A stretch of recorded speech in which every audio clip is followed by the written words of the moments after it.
ዳኒ ዛሬ አባባ ላይ ከባድ ጉዳት አደረሰ። አባባ በኃይለኛው ተጎዱ። ዳጊ የአባባን ቁልፍ ሰርቆ ንብረታቸው አለበት ክላስ ገብቶ ቁም ሳጥኑን ከፍቶ ሊያወጣ ሲል አባባ ደረሱበት። ዳጊ የነፍሰ ደሙን ዘወር ሲል አባባን ድፍት አደረጋቸው። በጣም ያሳዝናል። የዳኒ ፍቅረኛ አሁን በእጅጉ ተናደደች። ያልጠበቀችው እጮኛዋ ሌላ ወንጀል ከባድ ወንጀል ሰርቶ አገኘችው። አሁን የመጨረሻ ተበሳጨች። እንግዲህ ዳኒ ምንድን ነው ወደፊት የሚያጋጥመውስ? የሚሰራውስ ምንድን ነው? እንዴት ነው የሚወጣው? እንግዲህ መጥፎ ስራ ይሄ ነው። ዳኒ ለፍቅረኛው ሲል ዋጋ የከፈለ ቢሆንም ግን ደግሞ በሰው ነገር ላይ ስለሆነ አሁን ትልቅ ወንጀል ውስጥ ገብቷል። ትሁት ዳኒ የሚያደርገውን ነገር በሙሉ ታውቃለች። እናም እያንዳንዱ ያደረገውን ነገር ለፖሊሶቹ ዘርዝራ ተናገረች። ሰላም ውድና የተከበራችሁ የቻናል ቤተሰቦች እንዴት ናችሁ? ልይ ሰላማችሁ ይብዛልኝ። ለዚህ ቻናል አዲስ የሆናችሁ ሰብስክራይብ ያደረጋችሁ ቪዲዮውን እስከ መጨረሻው ተከታተሉ። ትሁት ቀጣይ ፓርት ይዘን መጥተናል። እንግዲህ ዛሬ ዳኒ በጣም ከባድ ስህተት ሰርቷል ማለት ነው። የአባባን ቁልፍ ሰርቆ ንብረታቸው ወይም ደግሞ የቤቱ ዶክሜንት ያለበት ቦታ ሄዶ ለመስረቅ እየታገለ ያለ እርሳቸውም ስለነቁበት ቃስ ብለው በመሄድ ዳኒ የሚያደርገውን ነገር አገኙ። ከዛም ለምንድን ነው ብለው ሲናገሩት እሱ ደግሞ መለስ ብሎ የነፍሰ ደሙን አባባን አፍንጫቸውን ብሎ ድፍት አደረጋቸው። አባባስ በህይወት ይኖራሉ ወይስ ይሞታሉ የሚለውን ደግሞ ወደፊት አብረን የምናየው ይሆናል። ዛሬ ትሁት አባባ ላይ ባደረገው ጉዳት ስለ ዳኒ ስትጠየቅ የምታውቀውን ነገር በሙሉ አብራራች። ከዛ በፊትም ዳኒ በጣም ብዙ ጥያቄዎችን እየጠየቃት ነበረ። አባባንም እንደዛው ብሩን ትሰጠኛለህ ወይ እያለም እየጠየቀ ነበረ። ከዛም ቀጥታ ትሁትን ሄዶ ትሁት አንድ ጥያቄ ለመጨረሻ ልጠይቅሽ፣ ምንም ሳትቆጪ መልሽልኝ ሲላትም ጠይቀኝ አለችው። እርሱም ጠይቃት። እሷም ደግሞ ምን እያልክ ነው? ምንድን ነው እስኪ ጠይቀኝ ስትለውም አባባ ብሩን ይሰጠኛል አላት። ምን ያክል ብር ነው? 4 ነው 400,000 ስትለው እሱ ምን ያደርግልኛል 4 አላት። እረ ያንተስ የከፋ ነው። እኔ ጠንቋይ አይደለሁ ምን አውቃለሁ፣ እሰጥሃለሁ ካለ ሊሰጥ ይችላል አለችው። ግምትሽን አላቅም ስትለውም በቃ ብሎ ጥሏት ተናዶ ሄደ። ሌላው እንግዲህ ትሁት ጋር ቲና ደወለች። ቲና ደውላ ትሁትን ምን ፈልገሽ ነው አለች። ትሁትም አንቺ ቆሻሻ እኔ ከቤት ስወጣለች ጠገብሽ አይደለም አለቻት። አዎ ምን ታደርገዋለሽ ጠገብኩኝ፣ ብታይ እንደ ሰላም እንዳለ ደስ እንደሚል አለቻት። እዩልሽ እኔ መጥቻውን መንቅር ያስወጣሻለሁ አለቻት። ውይ በተገላባጩ ማን እንደሚወጣ አይታወቅም፣ አንቺም ልትወጪ ትችያለሽ አለቻት ትሁት። ከዛሳም አይደል እመኝኝ መንጥቅ ያስወጣሻለሁ፣ አሁን ምን ፈልገሽ ደወሽ ስትላትም የሆነ መረጃ ላጣራሽ ፈልጌ ነበር፣ አላቅም መረጃ የለኝም በማለትም ስልኳን ዘጋች። ሌላው እንግዲህ ካሊድ ዛሬ የዳኒን ፍቅረኛ አገኛትም ሸኛትም። አባባ እንግዲህ ካሊድንና ዳጊን ፍቅረኛ ለማጣበስ ፈልገዋል። ምክንያቱም እሾህን በሾህ ስለሆነ አባባ ዳኒን ለመበቀል በጣም ይጓጓሉ። አሁንም እየተበቀሉት ነው። እናም ትሁት ደግሞ በስተመጨረሻም ለካሊብና እንዲሁም ደግሞ ለአባባ ሁሉን ነገር እንዳወቀ በሐሴት ወይም ደግሞ የሱ ባልሆነ መንገድ የራሱ ለማድረግ እየጣረ ያለው እቅዱ እንደከሸፈበት፣ እናንተ እንደቀማችሁት እናንተም እንደነቃችሁበት አቋል በማለትም ነገረቻቸው። ከዛም ካወቅማ ሌላ ነገር ሊያደርግ ይችላል አባቢ አለ ካሊድ።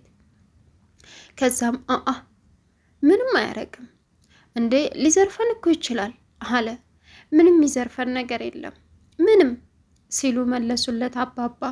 ካሊብም እንዴት ሊዘርፍ ይችላል? አታስብ፣ በጥንቃቄ ነው እኮ ያደረግኩት ያኖርኩትም ሲል አባቢ አንተ እኮ ጠንቃቃ ነህ፣ ግን ልጁ የሚያደርገውን አያውቅም አለ። የፈለገውን ነገር ያድርግ፣ ምንም የሚፈጠር ነገር የለም፣ በመጣበት እጠብቀዋለሁ አሉ አባባ።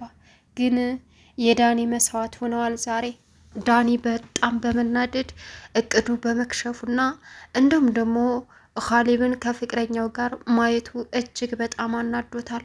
እና ለአባባ የሚሰጣቸው መልስ አባባ እኔ መሞት ካለብኝም መሞት አለብኝ፣ በቃ እኔ ሙቼ ማዳን ያለብኝን ነገር ማዳን አለብኝ፣ ሁሉም ሰው አስመሳይ ነው በማለት በሾርኔ ይናገራቸው ጀመር። እርሳቸውን በተረትና በምሳሌ መለሱለት። ከዛ መጨረሻ ላይ ምንም አማራጭ ሲያጣ ተናዶ ወጣ። እየወጣ እያለ ፍቅረኛውን አገኛት። ሰላም ደነሽ ተሳሳሙ። ደግሞ ዛሬ ካሊብ ጋር እንዴት ተገናኘሽ? ካሊብ ነገረኝ አላት። እና ካሊብ መጀመሪያ ግን ለዳኒ ነግሮት ነበር። ፍቅረኛን እኮ አግቻት ምሳ ጋር አብረን በላን አለው። እንዴት? ለምን አለ። እንዴ ለምን? ምን ችግር አለው ሲልም አይ ማለት እንዴት ሳጠሩኝ ሳትነግረኝ፣ እንግዲህ አጋጣሚ ያገኘናት ምሳ በላን፣ ምን ችግር አለው? አንተ ደግሞ ፍቅረኛ አይደለ? ሁልጊዜ እኮ ታገኛታለህ አለ። ከዛም ቀጠለና አይ ገርሞኝ ነው እንጂ ሳትነግሩኝ፣ ለማንኛውም ቆንጆ ምሳ በልተናል አለው። እሺ ደስ ይላል፣ ችግር የለውም በማለትም ጥሎ ሄደ። ከዛም ሲያገኛት ዛሬ ደግሞ ካሊብ ጋር እንደተገናኛችሁ ምሳ እንደበላችሁ ነገረኝ አላት። አዎ አጋጣሚ እዚህ መንገድ ላይ አግኝቶኝ እኮ ነው አለችው። ከዛ እና ቢሆንስ ለምን አትነግሪኝም? እንዴት? ቆይ ለምን እንደዚህ ትናደዳለህ ስትለውም እኔ ቀናለሁ እንደምቀና አታውቂም እንዴ አላት። ይኸውልህ እንደምቀና ባቅም በተባል ትቀናለህ አለችው። እና በማንም ይሁን እንኳን አይደለም በወንድ በሴት ጓደኞች ቀናለሁ አላት። ከዛ እሷም እሺ በቃ ትቅና የኔ ወድ አውቃለሁ እንደምትወደኝ፣ ግን ደግሞ ተስፋ እንዳልቆርጥበት ተስፋ አድርግ፣ ጸልይ አለችው። እሱም ጥላው ሄደች። ካሊብ አንዳንድ ነገሮች ነግሯት ነበረ። እዩልሽ በትዳር ውስጥ ሁነሽ የምትፈልጊው ነገር አለ፣ ከትዳር ውጭ ሆነሽም የምታጣሪውና አምነሽ የምትገቢበት ነገር አለ አላት።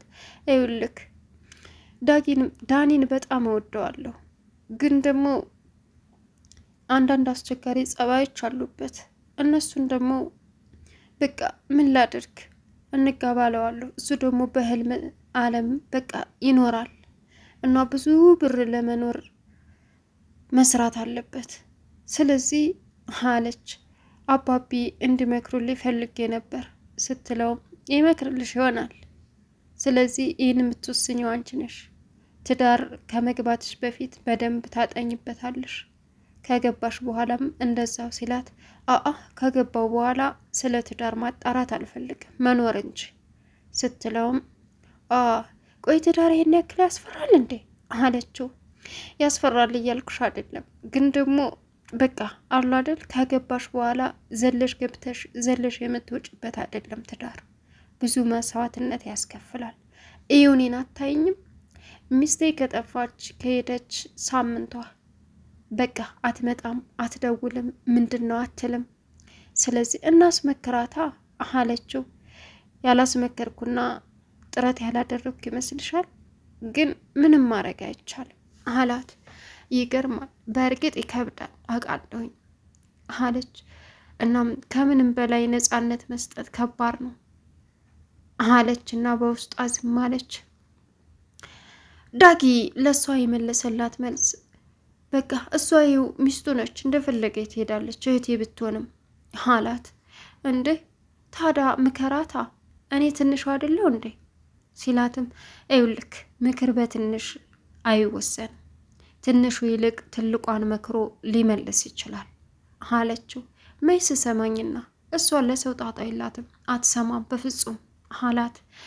እሺ እንደዛ ከሆነ ስለዚህ አሁን አንቺም ከሰው ጋር በብዛት መገናኘትሽን ማቆም አለብሽ። እዛው ቤት በጣም እየተመላለሽ ነው። እኔ አባባን ለማግኘት ነው። ካሊብም በጣም ደስ የሚል ልጅና ፈታ ያለ ልጅ ነው ስትለው ይበልጥ ተናደደ።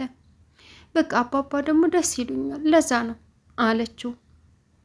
አየሽ ከምንም በላይ ነፃነት መስጠት በቃ ትዳር ያበላሻል የሚባለው ለዚህ ነው አላት።